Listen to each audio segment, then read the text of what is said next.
Hello everybody, I'd come and share with you my design team project for this fortnight on Craftymess. Our theme this fortnight was chosen by me and I went for distressed and aged. And what I've done for this one is I took one of the Crafty Embly's wooden tags that I got here, and what I've done is I have covered it in the aluminium tape that you get. It comes in a roll, and it's just a roll of aluminium tape like that, sticky in the back. Ranger do it, I think, as well, in sheets of sticky backed foil as well. But I just bought that from, I think it was Lidl that we got it from, and there's loads and loads in a roll, so I've got quite a few rolls of them, and it just does exactly the same thing. What I did was I cut off different strips and triangles and just cut different shapes off, and I stuck it onto the tag here. And when it was all stuck on and overlapped, it gave, what I did then was I went over it with an embossing tool and just edged up all the lines that overlap. And then I've drawn in, I don't know if you can see this, I've drawn in on it then some sort of circles to look like rivets, and I've sort of drawn lines to look like stitches, and it just gives a patchwork kind of look to it. What I did after I did that was I took the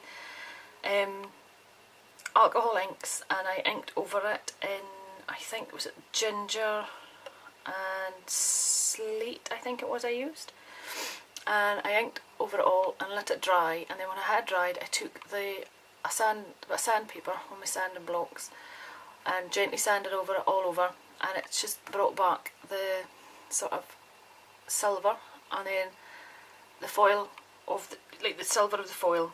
And then what it's done is it's left the lines are filled in with ink still, and it just gives that sort of distressed, aged kind of look. And it was actually a technique that I saw in the Tim Holtz, his new book, so I used that as inspiration for making this tag.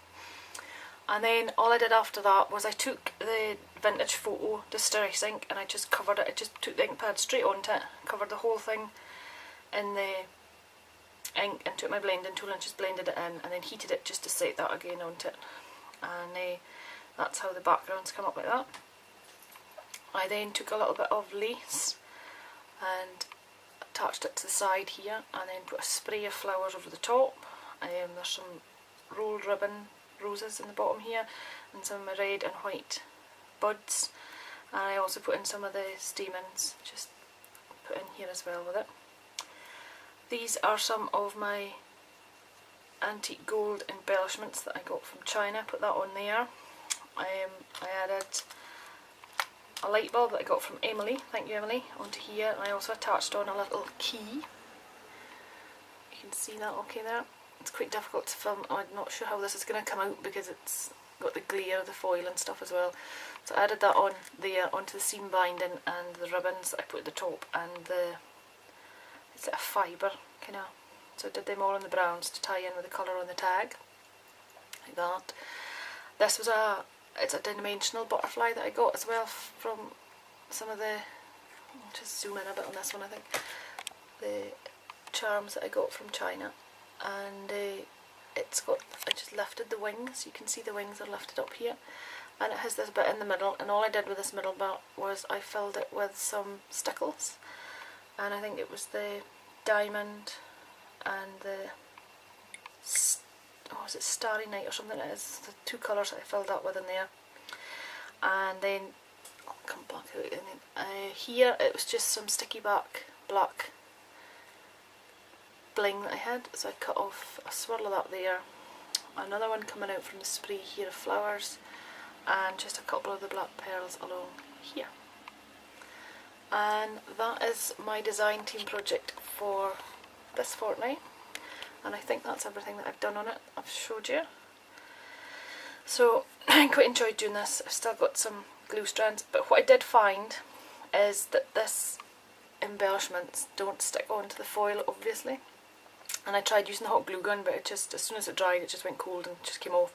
So I've actually fixed them on with glossy accents, and they're stuck, well and truly stuck now. Again, I used my hot glue gun for the lace, but I went over the top again with some glossy accents and just fixed the flowers down as well with that, so they're not going anywhere now at all. So that's my finished project.